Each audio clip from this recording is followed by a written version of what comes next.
Live షోకి తిరిగి స్వాగతం. తెలంగాణలో 4 ఏళ్ల తర్వాత జరిగే ఆత్మహత్యలకే టీఆర్ఎస్ బాధ్యత వహిస్తుందన్న మంత్రి లక్ష్మారెడ్డి వ్యాఖ్యలతో ఏకీపిస్తారా అంటే 47% మంది అవునని, 53% మంది కాదంటున్నారు. ఇక అతిథులు పరిచయం శ్రీ చలసాని శ్రీనివాస్ గారు, ఆంధ్ర మేధావుల ఫోరం అధ్యక్షులు. ఇక శ్రీ రమేష్ నాయుడు గారు, ఏపీ బీజేపీ నేత, బీజేపీ యువమోర్చా జాతీయ కార్యవర్గ సభ్యులు. శ్రీ జోగి రమేష్ గారు విజయవాడ నుంచి ప్రత్యక్ష ప్రసారం ద్వారా మనకి అందుబాటులోకి వస్తున్నారు. శాసనసభ మాజీ సభ్యులు, వైఎస్ఆర్ కాంగ్రెస్ పార్టీ సీనియర్ నేత.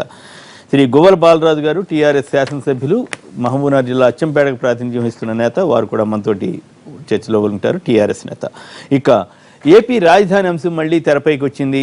చంద్రబాబు నాయుడు గారు సింగపూర్ వెళ్ళి మలేషియా కంపెనీలతో ప్రతిపాదనలు చర్చిస్తున్నారు. అయితే ఈలోగా కొన్ని పత్రికల్లో రకరకాల వార్తలు వస్తున్నాయి. ఒక ప్రధాన ఆంగ్ల పత్రికలో 20,000 ఎకరాలు ఒకసారి డెవలప్ చేయాలని ఏపీ ప్రభుత్వం కోరుతుంటే అందుకు సింగపూర్ కంపెనీలు సిద్ధపట్టలేదని, 3,000 ఎకరాలు తీసుకుంటాం, అందులో కూడా 300 ఎకరాలే ముందుగా అభివృద్ధి చేయడానికి చేస్తామని చెప్పి వాళ్ళు చెప్తున్నారని, ఈలోగా మలేషియా కంపెనీలతో కూడా చంద్రబాబు గారు చర్చిస్తున్నారని కథనాలు వస్తున్నాయి. నిజానికి మన రాష్ట్రంలో కానీ మన దేశంలో కానీ ఈ అంత స్థాయిలో ఒకేసారి అంత డెవలప్మెంట్ ఒకే కంపెనీకి ఇవ్వాల్సిన అవసరం ఉంటుందా? ఆయా కంపెనీలకి అసెంబ్లీ ఒక కంపెనీకి, లేదా సెక్రటేరియట్ ఒకరికి, లేదా ఇంకొకరికి రకరకాల క్వార్టర్స్ ఇంకోళ్ళకి, ఇట్లా రకరకాల కంపెనీలకి ఇస్తే చకచకా పనులు సాగవా? ఏమిటి అసలు ఇబ్బంది ఏమిటి? ఇప్పుడు జరుగుతున్న పరిణామాలపై, తాజా పరిణామాలపై ముందుగా చలసాని శ్రీనివాస్ గారు మాట్లాడతారు. రాజధాని నిర్మాణాన్ని అమరావతి ప్రాంతంలో కట్టాలని, అదేవిధంగా అక్కడైతే రైతులు ఏదైతే స్వచ్ఛందంగా ఇచ్చారో అక్కడ సార్ దాన్ని ప్రశంసిస్తా అక్కడ అదే కావాలని చెప్పుకోవాలి. మళ్ళీ 3,500 మంది రైతులు ఎదురు తిరిగారని వాళ్ళు ఎవరు రాశారు? ఎవరైతే రైతులు కనుక స్వచ్ఛందంగా ఇచ్చారో అంతవరకు అభినందనీయం. ఒక నిజంగా ల్యాండ్ మధ్యలో కనుక 5 ఎకరాలు 7 ఎకరాలు ఉంటే అది కూడా భూసేకరణ చేసుకుని ఇబ్బంది ఉండదు.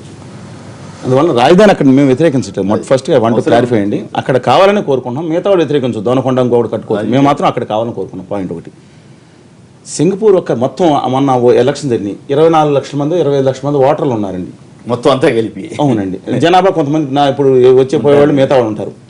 అంటే ఇక్కడ మన ఆంధ్రప్రదేశ్లో ఉన్న మల్కాజిగిరి కాన్స్టిట్యున్సీలో 28 లక్షల మంది ఓటర్లు ఉన్నారు.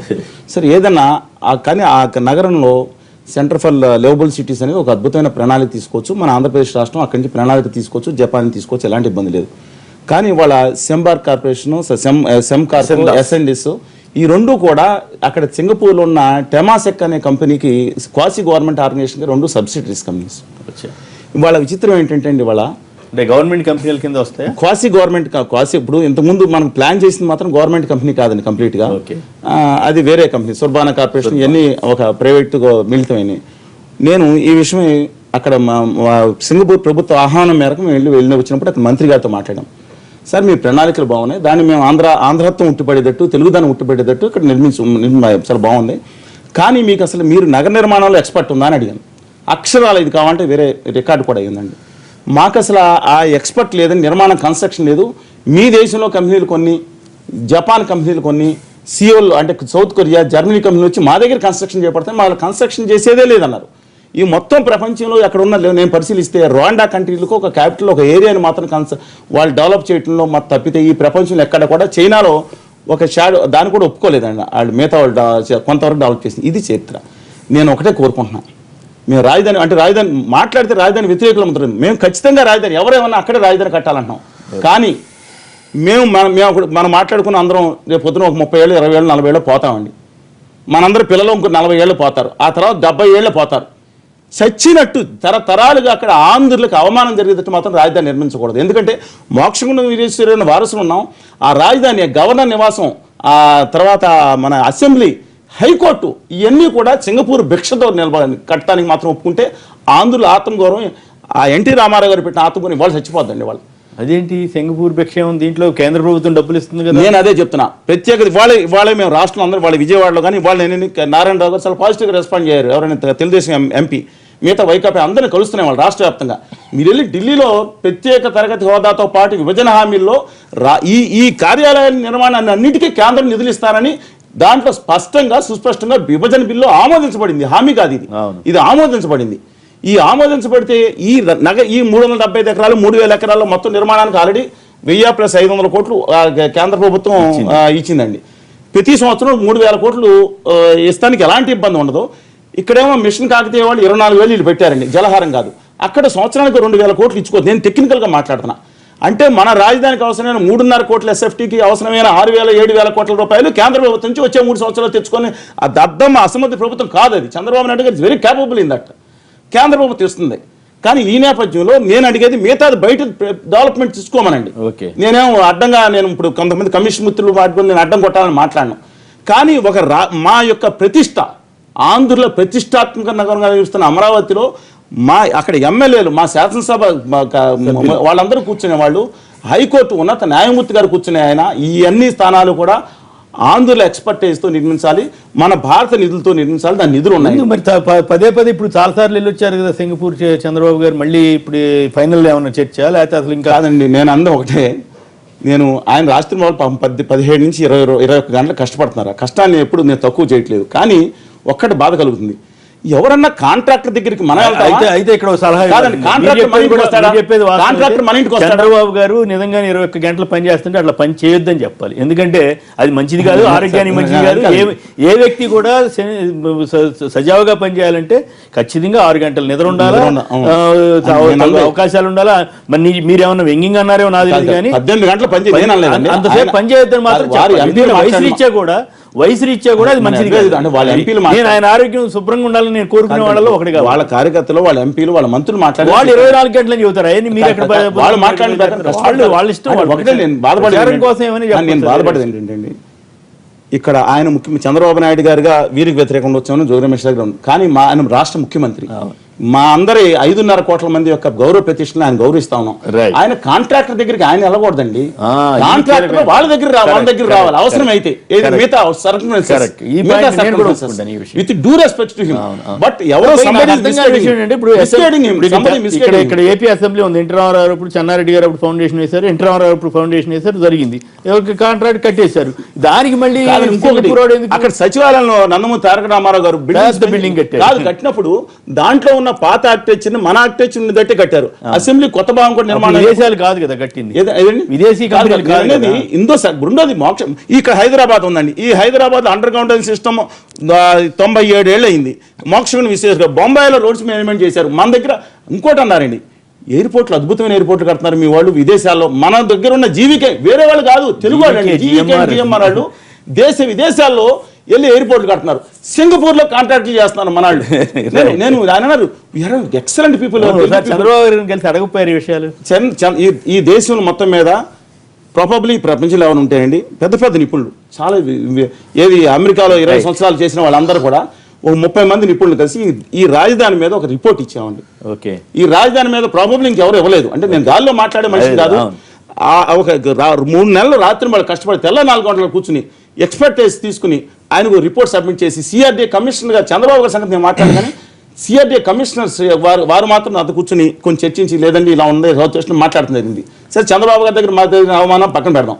అవమానం జరిగింది సరే ఏదైనా పక్కన పెడదాం. నన్ను కాదండి 82 ఏళ్ల మనుషులు అందరూ వెళ్ళినా 3 గంటల సేపు మనుషులు కూడా ఇవ్వకుండా ఆయన ఆఫీసులో కూర్చోబెట్టిన కాదు. ఆయన షుగర్ రమాన్ సాక్షి గా చెప్తున్నా ఇండియాలో మోహన్ జీవితంలో 30 మంది ఉన్నారు నిపుణులు ఉన్నారు. నేను చెప్తున్నాను నిపుణులు ఉన్నారు. దాంట్లో అక్కడ ఉన్న ఇంటెలిజెన్స్ ఎస్పీ గారు కానీ అక్కడ తెలిసిన తర్వాత లేదు ఆ మర్యాదల వరకు లోపం ఉంది. నేను లేకపోతే ఇండియా నేను పొరపాటు జరిగిందండి నేను అనేది. నేను జీవితంలో కనపడిన మళ్ళీ వాళ్ళ తప్పు జరుగుతుంది. అసలు వ్యక్తిగత విషయం పక్కన పెడదాం. మేము కలిసి ఇచ్చాము. అక్కడ శ్రీకాంత్ గారు కానీ కొంతమంది మంత్రులు కానీ పాజిటివ్ గా తీసుకున్నారండి. విత్ ఎంపీస్ కొంతమంది మాట్లాడితే ఐఎమ్ అప్రిషియేటింగ్ దెమ్. సార్ ఇలా ఉండాలి, మన యొక్క నగరం అనేది ఆంధ్రుల ఆత్మగౌరవానికి చిహ్నంగా ఉండాలని చెప్పాం. ఆ పాజిటివ్ వేలోనే అడ్వైజ్ చేస్తాను. జోగి రమేష్ గారు రమేష్ గారు చెప్పండి, రాజధానిలో మీరు కూడా ఉన్నారు, అక్కడ మీరు ఒక భాగస్వామి. మీరు ఇప్పుడు జరుగుతున్న పరిణామాలపై మీరు ఎట్లా స్పందిస్తారు? రమేష్ గారు. గుడ్ మార్నింగ్ గారు మాట్లాడండి. శ్రీనివాస్ సార్ గుడ్ మార్నింగ్ అండి. నమస్కారం అండి, మాట్లాడండి. ఇప్పుడు శ్రీనివాసరావు చెప్పిన అభిప్రాయాలు కానివ్వండి చాలా వరకు అంటే టోటల్గా ఏకీభవించాల్సిందే.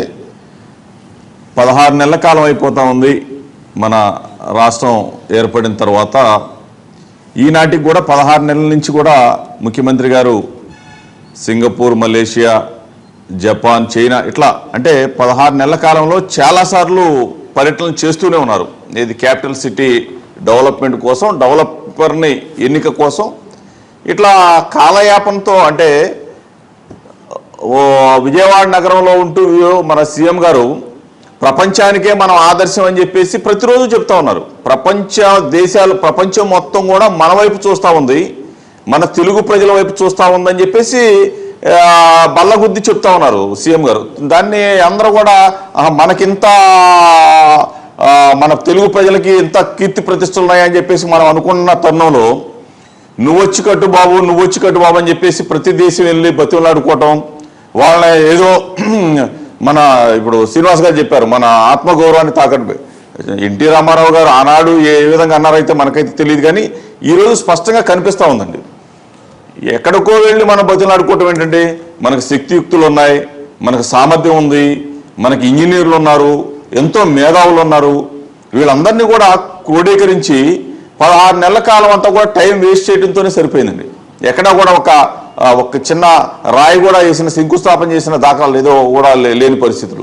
ఇవన్నీ కూడా ఆలోచన చేసుకుంటే చంద్రబాబు నాయుడు గారు ఎందుకు ఈ విధంగా అంత తెలివిగల ముఖ్యమంత్రి, అందరూ కూడా మేధావి అని చెప్పేసి గెలిపిస్తే ఈయన ఈ విధంగా పొద్దాక సింగపూర్లు చైనాలు ఈ విధంగా పర్యటనకి వెళ్ళి అక్కడ బతిమలాడుకోవటం చూస్తూ ఉంటే చాలా బాధ అనిపిస్తూ ఉందండి. పని జరగట్లేదండి. ఈ రోజున శ్రీనివాస్ గారు చెప్పారు మనకి రీఆర్గనైజేషన్ చట్టంలో అన్నీ కూడా ఈ రోజున కట్టుకోవటానికి అన్నీ కూడా మొత్తం కూడా సెంట్రల్ గవర్నమెంట్ ఈరోజు ప్రొవైడ్ చేస్తాము, మేము ఫండ్స్ ఇస్తామని చెప్పేసి ముందుకు వస్తుందని చెప్పేసి చెప్పిన పరిస్థితులు ఉన్నాయి. పట్టణాభివృద్ధి సంస్థ నుంచి కూడా కొన్ని ఫండ్స్ కూడా రిలీజ్ అయిన పరిస్థితులు ఉన్నాయి. అవన్నీ కూడా పక్కన పెట్టేసేసి 15 నెలల కాలం అయిపోయింది, 16 నెలలు కూడా వచ్చేసామండి. ఈ విధంగా రోజు కూడా ఈ విధంగా చేయటం అనేది కరెక్ట్ కాదనేది మా అభిప్రాయం. క్యాపిటల్ సిటీ నిర్మాణం జరగాలి, త్వరితగతిన జరగాలండి. ఈ రోజున అందరూ కూడా చూస్తూ ఉన్నారు, ఎదురు చూస్తూ ఉన్న పరిస్థితుల్లో మేము అది చేసాం ఇది చేసాం 33,000 ఎకరాల 33,400 ఎకరాల ల్యాండ్ బ్యాంక్ని తీసుకొని పక్కన పెట్టినప్పుడు రైతులు ఎప్పుడు మాకు రాజధాని కడతారా, ప్లాటింగ్ ఎలా చేస్తారా, ఎప్పుడు ఈ ప్రాంతం అభివృద్ధి చెందుద్దా, మేము కూడా అభివృద్ధిలో భాగస్వాములు కావాలనే ఆలోచనతో వాళ్ళు ఉండి ముందుకు వచ్చి ఇచ్చినప్పుడు మీరు ల్యాండ్ పూలింగ్ ద్వారా ఇన్ని వేల ఎకరాలు సేకరించినప్పుడు రైతులందరూ కూడా ఎంతో ఆసక్తితో ఎదురు చూస్తూ ఉన్న పరిస్థితులు మనం గమనిస్తూ ఉన్నాం. కానీ ఈ రోజున మీరు ఆ విధంగా చేయటం వల్ల రైతుల్లో కూడా నిర్లిప్తత, మీరు చేయలేమో, చంద్రబాబు నాయుడు గారు మాటలతోనే సరిపెడతా ఉన్నారు అనే ఉద్దేశంతో రైతుల్లో కూడా మేము ఇచ్చిన ల్యాండ్ని కూడా వెనక్కి తీసుకుంటామనే పరిస్థితులు కూడా తలెత్తున్నామనండి.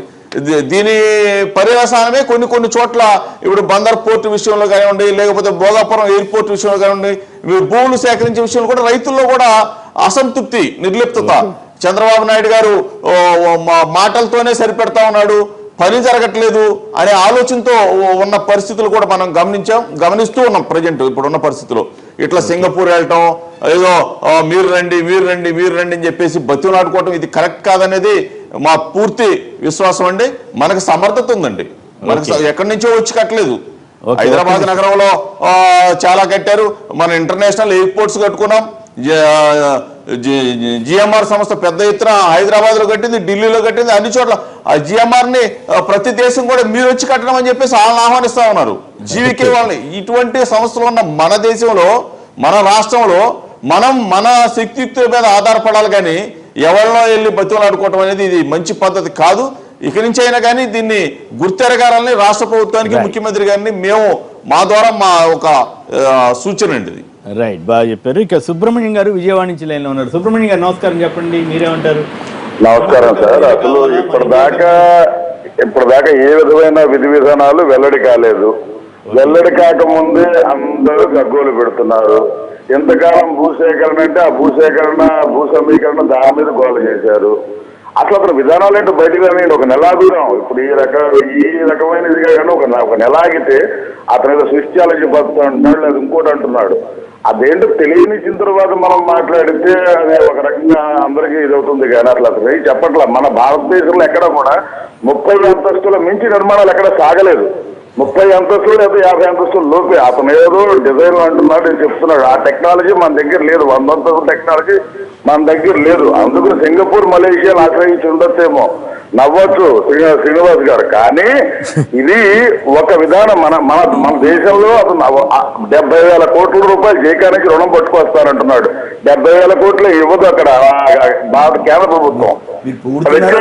మన కేంద్ర ప్రభుత్వం మనకి రాజధాని కట్టడానికి ఉదారంగా డబ్బులు ఇస్తుంది అనుకోవడం కూడా మన మూర్ఖత్వమే. నా మూర్ఖత్వం, సారీ తమని అంటలేదయ్యా, తమని అంటలేదు, ఎవరిని అంటలేదు. ఈ కేంద్ర ప్రభుత్వం మీరు చాలా తెలివిగా మాట్లాడుతున్నట్టున్నారు. పొగుడుతున్నారా విమర్శిస్తున్నారా? మీరు పొగడట్లేదు సార్, చూద్దాం చెప్తున్నాడుగా, చూద్దాం. విధానాలు ఇంకా రాకముందే నేను పొగడట్లా చేస్తున్నారు. మీ కామెంట్స్ బాగున్నాయని చెబుతున్నాను నేను. అతను ఒక 2 నెలల తర్వాత అతను ఎంత గొప్ప రాజధాని కడతానంటున్నాడో ఏంటో అదంతా బయటకు వస్తుంది కదా. ఇవాళ వరకు అన్ని చెప్తున్నాడు, అవన్నీ కూడా 2 నెలల్లో మన కళ్ళ ముందుకు వస్తాయి. అంత మాత్రం మాట్లాడొద్దనే పాయింట్ మాట్లాడొద్దనే పాయింట్ వరకు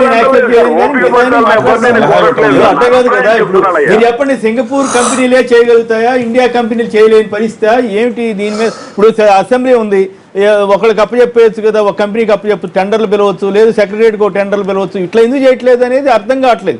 మీలాంటి పెద్దలకి ఏమైనా అర్థమైతే చెప్పండి. దాంట్లో నాకు అర్థమైన విధానం ఏంటంటే, ఇప్పుడు ఎన్ని లక్షల చదరపు అడుగులు అయితే కడతారో అన్ని లక్షల చదరపు అడుగులు కంపెనీలు తీసుకురా, ఆ తాలూకు లోన్లు కూడా తీర్చుకోవడం కూడా వాళ్ళ బాధ్యత కిందే అప్పచెప్తాడని నా ఉద్దేశం. లోన్లు ఎందుకు గవర్నమెంట్ డబ్బులు ఇస్తా ఉంటే ఓ పక్కన. సుబ్రహ్మణ్యం గారు, ఒక చిన్న విషయం అండి. నేను కూడా అక్కడ భూ సమీకరణ ఎవరొద్దన్నా అక్కడ చేయమన్నాం. రైతుల ఆమోదంతో 100% రాజధాని అక్కడ కావాలని కోరుకున్నాం. దాని గురించి ఖచ్చితంగా ఉన్నాం. కానీ ఒక్కటే అడ్డుపడ్డారు కాదండి. సరే, నేను మిగతా I don't want go into politics. మీరు ఒకటే కోరుతున్నా, అసలు మనకు ఎక్స్పర్టైజ్ ఉంది. కేంద్ర ప్రభుత్వం నిధులు ఇస్తానని బిల్లులో పెట్టిందండి, హామీ కాదు. అవును, అది ఖచ్చితంగా అది హామీ కాదని బిల్లులో పెట్టిన నేపథ్యంలో మనం అక్కడ కట్టుకోవాల్సిన అవసరం ఉంది కదా. ఆ భిక్షగా మాత్రం వద్దు. మన ఆంధ్రులు ఏమీ లేదు. ఐఎమ్ కన్స్ట్రక్టివ్ గా సజెషన్ ఇస్తున్నాం. రైట్. రమేష్ గారు మీరేమంటారు? రాష్ట్రం విడిపోయినటువంటి సమయంలో అందరూ బాధపడింది ఏంటంటే, అద్భుతమైనటువంటి భాగ్యనగరాన్ని కోల్పోతున్నామని చాలా మంది కూడా ఆ రోజు బాధపడ్డారు. నేటి కూడా బీజేపీ ఒక రకంగా కన్విన్స్ చేసింది ప్రజల్ని. కానీ కామన్ మ్యాన్కు సంబంధించినటువంటి అంశం చెప్పాను. ఒక విషయం బాగా గుర్తించాలి, రాజధాని కొత్తగా నిర్మించుకోవడం అనేది మనకు వచ్చినటువంటి సదవకాశం, అద్భుతమైనటువంటి అవకాశం. అది ముఖ్యమంత్రిగా చంద్రబాబు నాయుడు గారికి కావచ్చు, ప్రజలుగా మా అందరికి కావచ్చు, ఇది చాలా చక్కని అవకాశం. ఈ యొక్క రాజధానికి సంబంధించినటువంటి నిర్మాణం ఎలా ఉండాలని కామన్ మ్యాన్ అడిగితే ప్రతి ఒక్కరు కూడా అంతర్జాతీయ ప్రమాణాలతో కూడినటువంటి రాజధాని కావాలి, ప్రజా రాజధాని కావాలి, భాగ్యనగర్ని మించినటువంటి రాజధాని కావాలని కోరుకున్నారు. అంతర్జాతీయ రాజధాని ప్రజా రాజధాని అవుతుంది. 100% చంద్రబాబు నాయుడు గారికి గతంలో భాగ్యనగరానికి అనేక రకాలైనటువంటి విదేశీ కంపెనీలను తీసుకొచ్చాడు. పక్కనున్నటువంటి కర్ణాటక వాళ్ళు, పక్కనున్నటువంటి తమిళనాడు వాళ్ళు కూడా పోటీ పడలేనటువంటి పరిస్థితులు కూడా ఉన్నాయి. చంద్రబాబు నాయుడు గారి యొక్క కార్యదీక్షత మీద కొంత నమ్మకం ఉండబట్టే ఆ యొక్క అధికారం కూడా ఇచ్చారు ప్రజలు, ఆయన చేపట్టాడు. అయితే ఒకటి మాత్రం వాస్తవం ఏంటంటే, సజెషన్స్ ఇవ్వడంలో తప్పు లేదు. పక్కనున్నటువంటి కర్ణాటకలో ఈ మధ్య కాలంలోనే విధానసభ కట్టడం జరిగింది. అక్కడ కూడా మీరు అన్నట్లు భారతీయ కంపెనీలే కట్టాయి, ఈ దేశంలో ఉన్నటువంటి కంపెనీలే. అవి రాజస్వం ఉట్టుపడే విధంగా కట్టారు. దాన్నే మనం తోసిపుచ్చాల్సిన అవసరం లేదు. ఏషియాలో అతిపెద్ద కాంట్రాక్టర్లు అందరూ కూడా భారతదేశానికి సంబంధించినటువంటి, ఇంకా చెప్పాలంటే ఆంధ్రప్రదేశ్కి సంబంధించినటువంటి తెలుగు వాళ్ళ యొక్క భాగస్వామ్యం చాలా ఉంది. ఇది చాలా గర్వించదగ్గ పరిణామం. అయితే ఈయన సింగపూర్, మలేషియా తిరుగుతున్నటువంటి క్రమంలో వెళుతున్నటువంటి క్రమంలో కేవలం రాజధాని కోసమే వెళ్తున్నారని అనాల్సిన పని లేదు. అదే సమయంలో అక్కడ ఉన్నటువంటి పరిశ్రమలను ఆహ్వానించడానికి కూడా అతను వెళ్తున్నాడు. సమయాన్ని ఎక్కడ వృధా చేయట్లేదు. వెళ్ళడంలో ఎక్కువ సార్లు వెళ్ళి ఎక్కువ నేర్చుకునే తప్పే ఉంది. నాకు తెలిసి సింగపూర్ లో నేనైతే వారు వెళ్ళారు, నేను కూడా 10 సార్లు వెళ్ళి ఉంటాను.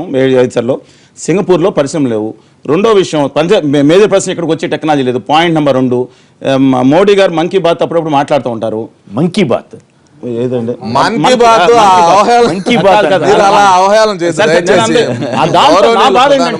ఆంధ్రలో రాజధాని గురించి ఒక్కసారి ఒక్క మాట ప్రత్యేక తరగతి హోదా మాట్లాడాడు. రేపు స్వతహాగా ఆయన శంకుస్థాపన చేయడానికి ఎంతవరకు 16 నెలల నుంచి మాట్లాడేది. ఇంకొక విషయం మీరు కంటిన్యూ చేయండి.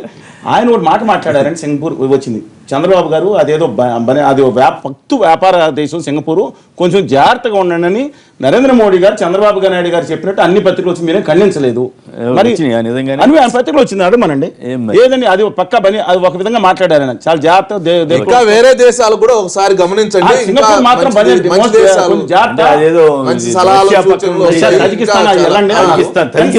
మాత్రం జాగ్రత్త. సింగపూర్ ఎలా డెవలప్ అయింది తెలుసండి, ఒక బిల్డింగ్ కట్టి అమెరికా కంపెనీలు ఆహ్వానించి ఒక మిడిల్ మ్యాన్ కింద డెవలప్ అయింది. మనం 5.5 కోట్ల పాపులేషన్ చిన్న ఇది కదా. అదే ఇందనక ఫోన్ ఇన్లో వచ్చినటువంటి పెద్ద ఆయన కూడా ఒక విషయం చెప్పాడు. ఏం చెప్పాడు అంటే, మనం ఓపిక పట్టాలి, పూర్తి చిత్రపటం మన ముందర ప్రదర్శించిన రోజు మనందరం కూడా దాని మీద కామెంట్ చేస్తే బాగుంటుంది. అప్పటి వరకు నిర్మాణాత్మకమైనటువంటి సూచనలు ఇవ్వడంలో తప్పేం లేదు. మాట్లాడితే మీరు అభివృద్ధి ఘట్టం పడుతున్నారు, అభివృద్ధి ముందెందుకు చెప్పలేకపోయారు అనొచ్చుగా. అంతే, ఎందుకు మీరు సలహాలు ఇవన్నీ ఎందుకు ఇవ్వలేదు, మీరు అసలు మీకు అసలు వీటి మీద ఇంట్రెస్టే లేదనొచ్చుగా. ఎందుకు ఇప్పుడు ఇస్తున్నటువంటి పెద్దవాళ్ళందరూ సూచనలు సలహాలు తీసుకుంటున్నారు కదా, ఇవ్వడం మన యొక్క ఆయన వెళ్తే అవమానం జరిగిందని ఆయన బాధపడుతున్నాడు. నేను చంద్రబాబు నాయుడు గారికి ప్రాపర్ గా వీళ్ళు వచ్చి బయట వెయిట్ చేస్తున్నారా, లేకంటే వెయిట్ చేస్తుంటే హాస్పిటాలిటీ వరకు ఇబ్బంది ఉండకూడదు. మరి ఎందుకు జరిగింది ఉండదు. వీడియో రికార్డింగ్ నీళ్లు తాగారా లేదా, మంచిగా తాగారా లేదా, మేము వచ్చామండి మీ ఆఫీస్ కి, మేము బయట వెయిట్ ఉన్నాము, మీరు నేను రమేష్ కాఫీ తాగాడు లేదా నీళ్ళు తాగారు మీకు తెలవదు కదా, చూడాలి. దానికంటూ ఒక వ్యక్తులు ఉంటారు, వాళ్ళు చూస్తారు. అన్ని చంద్రబాబు నాయుడు గారు చూడరు. దయచేసి ఒకవేళ అలా జరిగింటే కూడా తప్పే. అంటే జనరల్ గా అక్కడ హాస్పిటాలిటీ విషయంలో ఆయనకి అభిషన్స్ ఉండొచ్చు, నేను అనేది ఆయన. కానీ వ్యవస్థ ఎలా ఉందో మీకు ఆయనకి తగ్గేది ఉందా? ఇదే విషయంలో ఆయన అంటే నేను ఒక ముఖ్యమంత్రిగా గౌరవం ఇవ్వాల్సిన గౌరవం, మంచి రెస్పెక్ట్ దాంట్లో కాదండి. ఆయన యాక్చువల్ గా రెస్పెక్ట్ ఇవ్వడం వేరు, ఇష్యూస్ ఇష్యూస్ మీద మాట్లాడితే ఆయన కోపం వస్తే మనం రాంగ్ గైడెన్స్ బాధ. Wrong guidance. రెండో విషయం ఏంటంటే పొరపాటు మీ మాట అనకపోతే రాంగ్ కాదు, నాది గురించి కాదండి. రమేష్ నాయుడు గారు కూడా ఒకటి చెప్తున్నానండి. నేను అనేది అంటే రాజధానికి నిజంగా మార్చి 30, 2015 సింగపూర్ ప్రభుత్వం ఒక ప్రకటన విడుదల చేసింది. మేమే తీసుకుంటున్నాము, మేమే కన్స్ట్రక్ట్ చేస్తున్నామని. అసలు ఇంతవరకు శిష్యాలని అంటున్నారు, అప్పుడే అలా ప్రకటించారు. ఒకవేళ ఇది అయిపోయిన తర్వాత మళ్ళీ తిరిగి తీసుకుంటాను ఉండదు. అందులో గౌరవాన్ని కాపాడని మాత్రమే నేను చెప్తా ఉన్నాను. మీరు చేసుకోండి.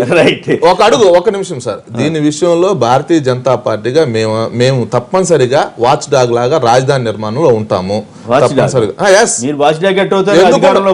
మేము నిర్మాణాత్మకమైనటువంటి సూచనలు చేస్తూనే ఉంటాం. చేయడమే నిజమైనటువంటి మిత్రుడు యొక్క అలా అంటే ఇలా చేస్తున్నాం కదా. మొన్న కూడా ప్రాజెక్టుల సందర్శన చేశాం, ఆయన సూచనలు చేశాం.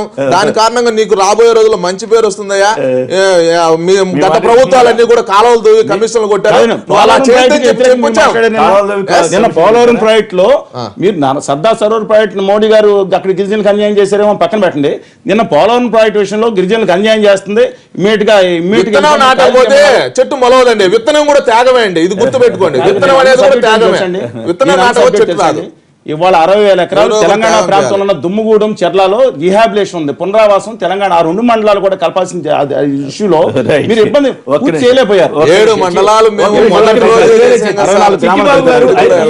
చిట్టిబాబు గారు నమస్కారం, మాట్లాడండి. నమస్తే, కొమ్మినేని శ్రీనివాస్ గారు, అక్కడ ఉన్న పెద్దలందరికీ నమస్కారం అండి. నమస్కారం. మాకు విజయవాడలో 10 సంవత్సరాల నాడు అయితే ఒక రోడ్డుకి శంకుస్తా, ఎప్పుడో బ్రిడ్జ్ కట్టలేదండి ఇంతవరకు, కృష్ణా దాని మీద 10 సంవత్సరాలు అయింది. అది మనాల్డే కాంట్రాక్టర్, ఇంతవరకు దానికి రోడ్డు కానీ బ్రిడ్జ్ కానీ మొదలయ్యలేదు. అది ఈ రోజు విజయవాడ చేసి ఉంటే ఇంత ప్రాబ్లం ఉండేది కాదు ఈ రోజున. ఓకే, అది అవ్వలేదు. వీళ్ళు మన కాంట్రాక్టర్లు అందరూ మనాళ్ళే చేస్తున్నారు. లేదండి ఇంతవరకు ఏమీ లేదు. అట్లాగే ఆగిపోవడానికి మన కంపెనీ విదేశీ కంపెనీ అనే తేడా ఉండదు. కొత్త రాజధాని వచ్చిన నేపథ్యంలో బ్రిడ్జ్ రూట్ మార్చాలని ఇండియా కంపెనీకి ఇచ్చారు. మీరు కరెక్టే. అది ఆ ప్రభుత్వం ఇప్పుడు కొత్త ప్రభుత్వం మార్చాలనుకుందా లేదా అనేది అనేక విషయాల మీద ఆధారపడిందండి. రైట్. సో కాబట్టి విదేశీ కంపెనీలు అయితే బెటర్ అంటారా మీరు, చిట్టిబాబు గారు? విదేశీ కంపెనీ అయితే బెటర్ అని కాదండి, అసలు ఇప్పుడు కన్స్ట్రక్షన్ అనేది మొదలయ్యాలి కదా, ఇంతవరకు మొదలే లేదు కదా సార్. అదే మరి మొదలు కాలేదన్నదే మేము కూడా అడుగుతుంది. ఎందుకు మొదలు కాలేదు? మొదలైతే బాగుండు కదా, ఈ పాటికి సగం అయిపోయి ఉండేదేమో కదా అనేది కొందరు. అసలు అయిపోయేది రోడ్డే అయిపోయేది. అవకడ వేశారు కదండి, గుంటూరు నుంచి అక్కడ వరకు నెల్లూరు వరకు రోడ్ అయిపోయింది దగ్గర. ఓకే, అది నేషనల్ హైవే కదా, మనకి బ్రిడ్జే మొదలయ్యలేదు. Okay, right. బాలరాజు గారు మీరేమంటారు? ఏపీ రాజధాని ఇష్యూ మీద మీరు కూడా స్పందించండి, పర్వాలేదు. సింగపూర్ యాత్ర మీరు కూడా చైనాలో వచ్చారు కదా, మీ అనుభవం ఈ అనుభవం కలిపి చెప్పండి. చైనాలో కూడా మీరు బాగానే సాధించారేమన్నా? తప్పకుండా ఒక రాష్ట్ర ముఖ్యమంత్రిగా రాజధాని నిర్మాణం కోసం ఇతర దేశాల టెక్నాలజీ వాడుకోవడం కానీ, లేదంటే అవసరం అనుకున్నప్పుడు కాంట్రాక్ట్లు కూడా అప్పగించడానికి వారికి స్వేచ్ఛ ఉంటుంది. కానీ ప్రజలు కోరేది ఏంటంటే మాటలతో పబ్బం గడిపే కంటే ముందు ఒక ప్రక్రియ మొదలు పెడితే బాగుంటుంది అనేది వారి అభిప్రాయాన్ని వ్యక్తం చేయడం జరిగింది. నేను కూడా వారితో ఏకీభవిస్తా ఉన్నా. అదేవిధంగా మా చైనా పర్యటనకు సంబంధించి గౌరవ ముఖ్యమంత్రి గారి బృందంలో నేను వెళ్ళడం నా అదృష్టంగా నేను భావిస్తా ఉన్నా. చాలా అద్భుతమైన ఆలోచన విధానంతోన నూతన పారిశ్రామిక విధానాన్ని ప్రపంచవ్యాప్తంగా విస్తృతంగా ప్రచారం చేయడం ద్వారా ఈరోజు అన్ని పరిస్థితులు పరిశ్రమలు ఏర్పాటు చేయడానికి అనుకూలంగా ఉన్నటువంటి ప్రాంతం తెలంగాణ రాష్ట్రం. కాబట్టి హైదరాబాద్లో పరిశ్రమలు నిర్మించండి, మేము అన్ని విధాలుగా మీకు సౌకర్యాలు కల్పిస్తామని చెప్పేసి ముఖ్యమంత్రి గారు ఇక్కడ ఉన్నటువంటి నిరుద్యోగాన్ని నిర్మూలించడం కోసం కానీ, లేదంటే ఈ రాష్ట్రాన్ని భారతదేశంలో ఒక అగ్రగామి రాష్ట్రంగా నిర్మించడం కోసం కానీ, ఏర్పాటు చేయడం కోసం కానీ ముందుకు పోవాలనే సంకల్పంతో ఈరోజు చైనా పర్యటనను చేయడం జరిగింది. ఖచ్చితంగా అక్కడ ఉన్నటువంటి పరిస్థితులు, అక్కడ ఉన్నటువంటి ఇండస్ట్రియలిస్టులు అందరూ కూడా చాలా భేటీలు జరగడం జరిగింది. విహారయాత్ర చేశారని కదా కాంగ్రెస్ నేతలు చాలా తీవ్రంగా గతంలో చేసిన అనుభవం ఉంది కాబట్టి వారు అదే విధంగా అనుకరించుకుంటారు, మాట్లాడతారు. దాంట్లో పెద్ద ఇబ్బంది అయ్యేది ఏం లేదు. ఈరోజు రాష్ట్ర అభివృద్ధి కోసం ముఖ్యమంత్రి గారు చేస్తున్నటువంటి శ్రమ ఏదైతే ఉందో దాన్ని ఒక్కరోజు కూడా కొనియాడినటువంటి సందర్భాలు లేవు. ఎన్ని స్కీమ్స్ ఈరోజు మేనిఫెస్టోలో లేనటువంటి అంశాలను కూడా ప్రజా అవసరాల కోసము గుర్తించి ఈరోజు పథకాలను రూపకల్పన చేస్తూ అభివృద్ధి కార్యక్రమాలపైన దృష్టి కేంద్రీకరిస్తూ ఈరోజు ఇతర దేశాల నుండి కూడా పెట్టుబడులను ఆకర్షించడానికి ముఖ్యమంత్రి వెళ్ళిండ్రని చెప్పేసి మాట్లాడకుండా ఈరోజు చార్టెడ్ ఫ్లైట్ తీసుకెళ్ళిందని దాని గురించి విమర్శలు చేస్తారు. నిజంగా నేను దగ్గరుండి చూసిన ఆ పర్యటన చార్టెడ్ ఫ్లైటే కాకుండా మేము ఇండివిజువల్గా అందరిలాగా వెళ్ళి ఉంటే 2 కోట్లు కాదు కదా, అది 10 కోట్లైనా కానీ ఆ పర్యటన అయ్యేది కాదు. చాలా పెద్ద ఆలోచనతోనే అన్ని విషయాలను పరిగణలోకి తీసుకొని ప్రైవేట్ ఫ్లైట్ ఏర్పాటు చేసుకొని పోవడం జరిగింది తప్పిస్తే. అంటే స్పెషల్ ఫ్లైట్ అంటారు ఇక్కడి నుంచి. అందుకే నేను సీఎంలు అందరూ స్పెషల్ ఫ్లైట్లో వాడుతున్నారా? ఖచ్చితంగా అది ఉపయోగపడ్డదని నేను భావిస్తాను. మీరందరూ కూడా దాని గురించి కామెంట్ చేయటం 20 లక్షల 50 లక్షలకు వచ్చేది 20 లక్షల 50 లక్షలు ఏంటంటే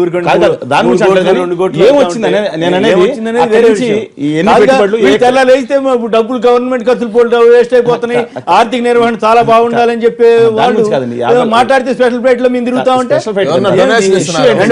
మన దేశం స్పెషల్ ఫ్లైట్ లో తిరిగే స్థాయికి వచ్చేసిందా? ఒక ముఖ్యమంత్రికి ఇంతకు ముందు మనకి విమానాలు ఉన్నాయి, అనేక ఈ రాష్ట్రంలో ఈ దేశంలోనే అనేక రాష్ట్రాలకు విమానాలు ఉన్నాయండి. మనకు కూడా ఇంతకుముందు హెలికాప్టర్లు ఉండే, నేను దాని గురించి 2-3 హెలికాప్టర్లు ఉండే, నేను దాని గురించి అంటలేదు. విదేశాలకు వెళ్ళడం తప్పుకో, దాన్ని నేను పిన్ ఎవరు తప్పు కాదు. ఒక చార్టర్డ్ ఫ్లైట్ లో కూడా నేను దాని గురించి అంటలేదు, రాజకీయ కారణాలు. కానీ ఏం తీసుకొచ్చారు అనేది ముఖ్యమైన. ఎప్పుడు 6 నెలలు 3 నెలలు తేలనామండి, ఏం తీసుకొచ్చారు అనేది కూడా ఇంపార్టెంట్. ఒక ప్రయత్నాన్ని కొనియాడాలి.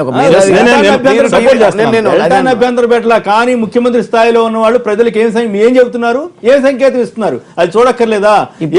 చైనా మనకంటే కాదు, ఒక్క ముఖ్యమంత్రి ముఖ్యమంత్రి అయినా సరే మీరు చెప్పేదానికి జరిగేదానికి కాంగ్రెస్ వాళ్ళ కామెంట్ గురించి ఎందుకంటే మన తర్వాత స్వాతంత్రం వచ్చినటువంటి చైనా అంత త్వరితగతిన ఎట్లా అభివృద్ధి సాధించింది, మనం ఎటువంటి స్టెప్స్ తీసుకోవాలని దాంతో అక్కడికి వెళ్ళడము, అక్కడ ఇండస్ట్రియలిస్ట్ ను కలవడము, ఆ రాష్ట్ర ప్రభుత్వంతో సంప్రదించడము ఇవన్నీ జరిగినాయి. దాని విషయాన్ని గమనిస్తూనే ఈరోజు ఏం తెలియనట్టుగా కాంగ్రెస్ పార్టీ వ్యవహరిస్తుంది. కాబట్టి ఈరోజు 3.5 సంవత్సరాల వరకు ఏం జరుగుతుందో చూడమని చెప్పండి కాంగ్రెస్ పార్టీ. 3.5 ఏళ్ళు ఆగితే గానీ అప్పుడు మాట్లాడమంటారు.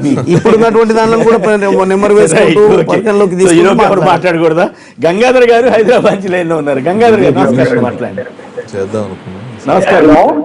నమస్కారం అండి, మాట్లాడండి. నమస్తే సార్. నమస్తే, మాట్లాడండి ప్లీజ్.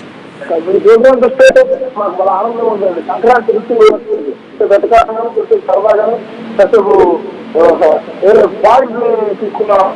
మీరు బాగుంటుందండి. మాట్లాడుతున్నాం సార్, లోకల్ కన్స్ట్రక్షన్ ఎట్లా జరుగుతుంది, ఎంత స్పీడ్ లో జరుగుతుంది, అనుకుంటే ఆన్ టైమ్ లో ఎంతవరకు కంప్లీట్ చేసుకుంటారు, మైల్ స్టోన్స్ ఏదైనా చేస్తున్నామని నేను 50 సంవత్సరాలు చూస్తున్నాం సార్. మీ అర్థం కావట్లేదు, మీ ఫోన్ ఏదో ప్రాబ్లం ఉన్నట్టుంది సార్. మీ ఫోన్ ఏదో ప్రాబ్లం. రమేష్ గారు మీరు చెప్పండి, మీరు కాలువల కమిషన్ల కోసమే తవ్వారని రమేష్ నాయుడు గారు అంటున్నారు. కాలువల కమిషన్ల కోసమే తవ్వారు ఆ రోజుల్లో కాంగ్రెస్ వాళ్ళు. రమేష్ గారు రమేష్ గారు. కేసర్ గారు, కాలవల కమిషన్ కోసం తవ్వామా లేకపోతే ఆనాడు జలయజ్ఞాన్ని మొదలు పెడితే ఈరోజు అదే బాటలో ఈ ప్రభుత్వాలు నడుస్తున్నాయని ఒకసారి ఆలోచన చేయాలి. ఒక ఆలోచన అనేది మొదలైంది డాక్టర్ వైఎస్ రాజశేఖర రెడ్డి గారితో. ఆ ఆలోచన మొదలుపెట్టి పని స్టార్ట్ చేసింది రాజశేఖర్. మనం చూసాం ఈ రోజున నిన్నగాక మొన్న పెద్ద ఎత్తున ప్రచార ఆర్భాటంతో పట్టిసీమ ద్వారా గోదావరి జలాలను తీసుకొచ్చి కృష్ణా నదిలో అనుసంధానం చేశాము, ఇక ఇది ఒక పవిత్ర కార్యక్రమం అని చెప్పేసి గొప్పలు కొట్టుకొని డబ్బాలు కొట్టుకుంటా ఉన్నారు చంద్రబాబు నాయుడు గారు. అసలు పోలవరం రైట్ కెనాల్ అనేది 174 కిలోమీటర్ల రైట్ కెనాల్లో సుమారుగా 150 కిలోమీటర్లు అంటే రాజశేఖర రెడ్డి గారి హయాంలో విత్ లైనింగ్తో సహా ఒక మంచి రైట్ కెనాల్ని ఏర్పాటు చేస్తే ఈ రోజున ఒక పట్టిసీమ అనే ప్రాజెక్టు అంటే స్టోరేజ్ కెపాసిటీ లేని ప్రాజెక్ట్ తీసుకొచ్చి మోటార్లు కూడా బిగించకుండా ఆ కాలువ ద్వారా తీసుకొచ్చామని చెప్పేసి ఈరోజు రాష్ట్ర ప్రభుత్వం ప్రపంచంలో కాదు దేశంలో ఎక్కడా కూడా నదులు అనుసంధానం జరగలేదని చెప్పేసి డబ్బాలు కొట్టుకుంటే అది రాజశేఖర రెడ్డి గారి పుణ్యం కాదు కదండి. రాజశేఖర రెడ్డి గారి పుణ్యమే కదా. రాజశేఖర రెడ్డి గారు అంటూ జలయజ్ఞం మొదలుపెట్టే కదా ఈరోజు తెలంగాణలో కానివ్వండి, ఆంధ్రప్రదేశ్లో కానివ్వండి ఏ ప్రాజెక్టు నడుస్తున్నా, ఏ ప్రాజెక్టు ఈ రోజున ఆన్ గోయింగ్ ప్రాసెస్ లో ఉన్నా రాజశేఖర రెడ్డి గారి పుణ్యం. దీన్ని ఆలోచించారు. ఏదో కమిషన్లు తీసుకున్నారా? ఈరోజు పట్టిసీమలో మనకు క్లియర్ గా తెలుస్తా ఉంది 492 కోట్ల రూపాయలు అక్కడ అక్రమం జరిగింది, అన్యాయం జరిగింది, దోచుకున్న వైనం ఈరోజు చర్చ నడుస్తూ ఉంది. దానికి సమాధానం లేదు కదా. నిన్నగాక మనం మీరు చూస్తుంటారు మొత్తం కూడా రైట్ కెనాల్లో ఆ పట్టిసీమ వాటర్ ఏ విధంగా వచ్చింది, ఎక్కడెక్కడ ఆక్విడెక్ట్ తమ్మిలేరు ఆక్విడెక్ట్ కొట్టుకుపోయిన పరిస్థితి మీరు టీవీలో చూశారు. నిన్న వెళ్ళి అందరం కూడా మేము చూడటం జరిగింది. ఎక్కడా కూడా నాణ్యత లేని పనులు. మోటార్ తీసుకొచ్చారండి, ఎక్కడి నుంచి తీసుకొచ్చారు? ఆంధ్ర నుంచి తీసుకొచ్చి మోటార్ బిగించిన పరిస్థితులు. అదేమో చైనా నుంచి తీసుకొచ్చామని చెప్పారు. అంతా అబద్ధం అండి ఇదంతా కూడా. రమేష్ నాయుడు గారు మాట్లాడవచ్చు ఏదో మనం ఆ రోజు ఏదో ఇది చేశారు అది చేశారని చెప్పేసి.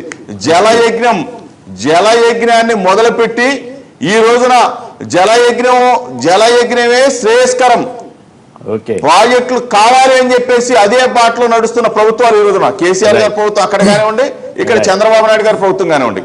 అదంటూ మొదలు కాకపోతే ఇవాళ పోలవరం ప్రాజెక్ట్ అనేది రాజశేఖర రెడ్డి గారు మొదలు పెట్టకపోతే, ఈ కెనాల్స్ రాజశేఖర రెడ్డి గారు తవ్వకపోతే ఈ రోజున ఈ ప్రాజెక్టులు ఎక్కడి నుంచి వస్తాయి? ఇవన్నీ అందరినీ ఆ రోజు గాలేరి నగర్ కానీ హంద్రీనేవా కానీ ఏ ప్రాజెక్టు మొదలు పెట్టినా రాజశేఖర రెడ్డి గారు ఆ రోజున ఏదో బురదేస్తారు రాళ్ళేస్తారు, అయినా కానీ ఈ రోజున జలయజ్ఞ రథ సారథి రాజశేఖర రెడ్డి గారు అని. రమేష్ అన్న, మీకు నేను సూటిగా ఒక ప్రశ్న ఏంటంటే, మీరు పట్టిసీమను సమర్థిస్తున్నారా వ్యతిరేకిస్తున్నారా? ఒకటేంటంటే ప్రాజెక్టులు మేము మొదలు పెట్టాము, దాన్ని కొనసాగింపు తర్వాతే వీళ్ళు సక్సెస్ అయినట్లు ప్రచారం చేసుకుంటున్నారని రమేష్ గారు చెప్పారు.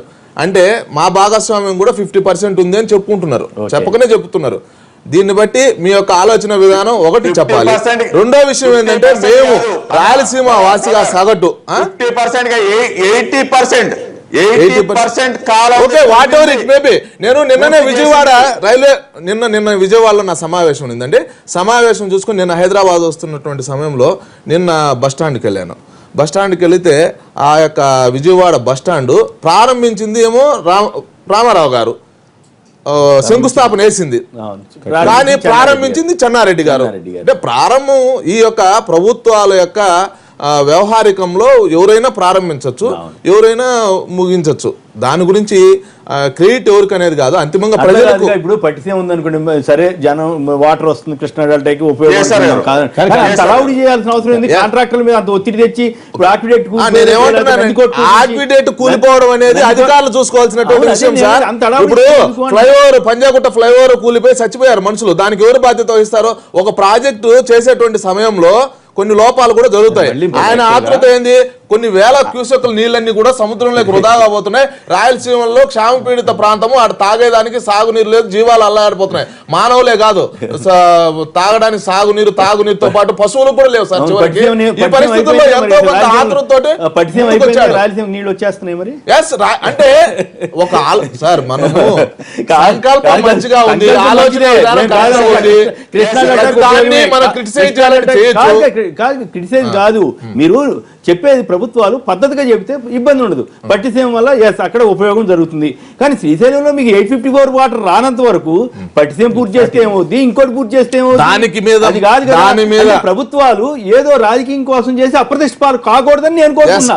లేదు మేమంతా అప్రతిష్ట పాలు అయితే అయ్యాం, లేదా మమ్మల్ని మోసం అంటే అన్నారులే అనుకుంటే నేను అడిగింది నేను 854 రాకుండా నువ్వు పట్టిసీమ పూర్తి చేయి, ఇంకోటి పూర్తి అవుతుందా? కాంట్రాక్టర్ల మీద ఒత్తిడి తేవడం ఎందుకు, హడావుడిగా రాత్రి పనులు పూర్తి చేయడం ఎందుకు, ఈ రకమైన లోపాలు ఎందుకు తెచ్చుకోవాలి? ఇంకా టైం ఉంది కదా, మార్చి వరకు టైం ఉంది కదా, శుభ్రంగా చేసుకుని మంచి పేరు తెచ్చుకోవచ్చు కదా. మీతో లక్షణంగా సార్ మీతోటి కొన్ని విషయాల్లో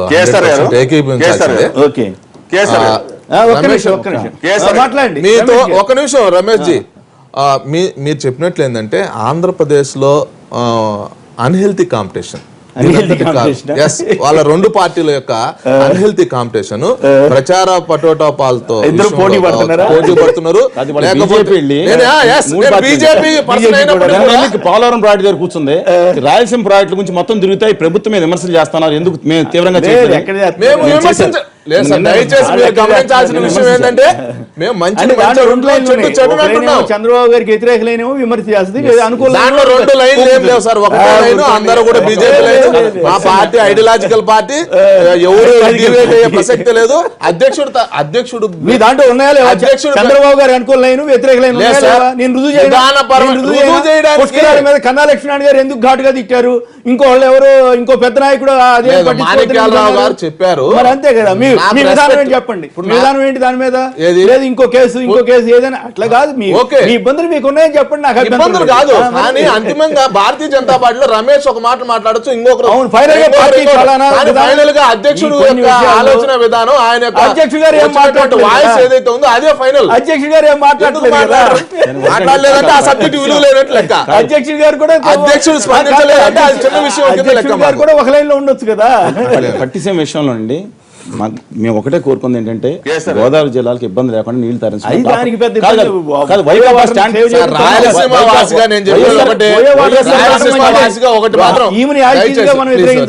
వైఎస్ఆర్ కాంగ్రెస్ పార్టీ తీసుకున్న నిర్ణయం ఆ రోజు తప్పండి. మొన్న ఒకటి ఏంటంటే మేము వ్యతిరేకిస్తున్నామన్నారు, అది సరైన విధానం కాదు. చాలా వాళ్ళ యాంగిల్ కాదు, ప్రాజెక్ట్ క్లారిటీ ఉండాలి మనకి. ఏంటంటే మేము పోలవరం ప్రాజెక్ట్ మొదటి ప్రాధాన్యత ఇవ్వాలి, ఖచ్చితంగా దానికి కంప్లీట్ చేయాలి. ఇవాళ అనేక ఇబ్బందులు ఉన్నాయి. పట్టిసీమ ప్రాజెక్ట్ ని మనం మేము చేశాం కాబట్టి వచ్చి నీళ్ళు తాటిపూటిలోంచి రమేష్ గారు మాట్లాడు. మిత్రుడు రమేష్ గారు మాట్లాడుతూ పట్టిసీమకి మీద మీ అభిప్రాయం చెప్పమని చెప్పి అడిగారు. ఫస్ట్ స్టార్టింగ్ పట్టిసీమ మీద మా అభిప్రాయం చెప్తా ఉన్నాం, మొదటి నుంచి చెప్తా ఉన్నాం, ఇప్పుడు చెప్తా ఉన్నాం, శ్రీనివాస్ గారు కూడా చెప్తా ఉన్నాం. అసెంబ్లీలో జ్యోతుల నెహ్రూ గారు చెప్పిన దాన్ని కూడా కోట్ చేయాలి. దాని తేడా జ్యోతుల నెహ్రూ గారు సంపూర్ణంగా వ్యతిరేకిస్తున్నాం అన్నారు. సరైన విధానం కాదు, మార్చుకోమని చెప్తున్నాం అంతే. కూడా చెప్పాం మీకు ఎందుకు వ్యతిరేకిస్తున్నామని కూడా చెప్పాం. ఎందుకంటే మీరు బీజేపీ తరఫున మీరు ఉన్నారు, శ్రీనివాస్ గారు ఉన్నారు కాబట్టి ఒక్క నిమిషం మీరు వినాలి, నేను చెప్పే మాట మీరు వినాలి. పోలవరం ప్రాజెక్టు రీఆర్గనైజేషన్ చట్టంలో జాతీయ ప్రాజెక్టుగా ఆమోదించి 3 సంవత్సరాల్లో కంప్లీట్ చేస్తామన్న రాష్ట్ర కేంద్ర ప్రభుత్వాలు మాట నిలబెట్టుకున్నాయా? మాట నిలబెట్టుకుంటే పోలవరం ప్రాజెక్టు కంప్లీట్ చేస్తే పట్టిసీమ ప్రాజెక్టు మనకు అవసరమా? 1600 కోట్ల రూపాయలతో పట్టిసీమ ప్రాజెక్ట్ చేపడితే స్టోరేజ్ కెపాసిటీ ఉందా? ఈ స్టోరేజ్ కెపాసిటీ లేనప్పుడు 3 సంవత్సరాల తర్వాత దీన్ని గోదావరిలో కలిపేస్తామా? దీన్ని మీరు ఆలోచన చేసుకోకుండా పోలవరం ప్రాజెక్టు మీరు చేపట్టకుండా సైమల్టేనియస్ గా కృష్ణా డెల్టాకి పులిచింతల ఆల్రెడీ పులిచింతలో 42 టీఎంసీలు వాటర్ నిలబెట్టుకునే అవకాశం మాకు స్టోరేజ్ ఉన్నప్పుడు మా కృష్ణా డెల్టాకి పట్టిసీమ ప్రాజెక్ట్ అవసరమా?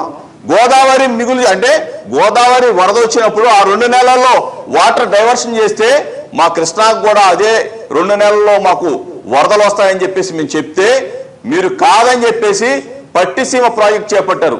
ఇవాళ పట్టిసీమ ప్రాజెక్టు 1600 కోట్ల రూపాయలు ఎవరి కోసం చేపట్టారని చెప్పేసి మేము ఆ రోజు అడుగుతున్నాం, ఈ రోజు అడుగుతాం. మీరు మేధావులు కదా, మీరు బీజేపీ జాతీయ పార్టీ కదా, మీరు విభజన చట్టంలో మీరు చెప్పిన దానికి మీరు 3 సంవత్సరాలు మీరు పోలవరం ప్రాజెక్టు ఎందుకు ఒక విషయం అండి, కేంద్రాన్ని అడగాల్సిన ప్రశ్న చెప్తాను, నేను చెప్తానండి. ఇదంతా పాత విషయం అండి, ఆ చరిత్ర కూడా అవసరం లేదు. వాళ్ళు మేము ఇస్తామని చెబుతారు, వాళ్ళు వద్దని చెబుతారు. పట్టిసీమ ప్రాజెక్ట్ శ్రీనివాస్ గారు కంప్లీట్ చేయండి, బ్రేక్ తీసుకోవాలి. అది కాదు సార్, మీరు రండి, మేము కాదు, మీ బీజేపీ లీడర్ కావూరు సాంబశివరావు గారు వ్యతిరేకించారు పట్టిసీమ ప్రాజెక్టుని. సిపిఐ పార్టీ వద్దని చెప్పింది, సిపిఎం పార్టీ వద్దని చెప్పింది, రైతులు సిపిఐ వద్దని చెప్పలేదండి, నాయకులు అన్ని సంఘాలు కూడా పట్టిసీమ ప్రాజెక్టు వల్ల కమ్యూనిస్టు నాయకులను ఆఫ్ ది రికార్డులు అడుగు, కమ్యూనిస్టులను ఆఫ్ ది రికార్డులు అడగండి, మీరు పట్టిసీమ ప్రాజెక్ట్ ను ఏకీపిస్తారో లేదో చెప్తారు. వాళ్ళలో కూడా ఉండే ఇబ్బందులు, ఇప్పుడు వాళ్ళలో ఉండింటే వాళ్ళలో జగన్ గారికి జ్యోతులు ఎవరు ఇప్పుడు కృష్ణా జిల్లాలో అడిగితే పట్టిసీమ విషయంలో నిజంగా కూడా నేను నిన్న వైఎస్ఆర్సీపీ నాయకులను కార్యకర్తలు అడిగాను, వాళ్ళు నిజంగా ఇది మంచి ప్రాజెక్టు, కాకపోతే చిన్న లోపాలు ఉన్నాయన్నా వేగవంతంగా చేసిన పరిస్థితుల్లో ఏంటంటే అసలు నిజంగా గనక చంద్రబాబు ఒక ప్రాజెక్ట్ జాతికి 4 సార్లు అంకితం చేయరండి. ఒకసారి ఏమో అంకితం, రెండోసారి ఏమో నీటి అంకితం, మూడోసారి ఏమో అలాంటి విషయాలు. కానీ ఒకటి మాత్రం చెప్తున్నానండి, స్టోరేజ్ అవసరం. దయచేసి రమేష్ గారు, అది వచ్చే నీళ్లు 8400 క్యూసెక్కులు, మీ కృష్ణా డెల్టా తీసుకునేది 13000 క్యూసెక్కులు. ఇబ్బంది లేదు, మీరు దయచేసి వ్యతిరేకించడం సరైనది కాదు. దాంట్లో అంగీకరణండి, ఇంకోటి అనంటే మాట్లాడండి, వ్యతిరేకించవచ్చు, ప్రాజెక్టు వ్యతిరేకించవచ్చు చెప్పేసి ఆయనకు వంత పాఠం ఇది కరెక్ట్ కాదు. తెలంగాణలో 4 ఏళ్ల తర్వాత జరిగే ఆత్మహత్యలకే టీఆర్ఎస్ బాధ్యత వహిస్తుందన్న మంత్రి లక్ష్మారెడ్డి వ్యాఖ్యలతో ఏకీవిస్తారా అంటే 67% మంది అవునని, 33% మంది కాదని. ఇప్పుడు చిన్న విరామం తర్వాత లైవ్ షో కొనసాగుతుంది.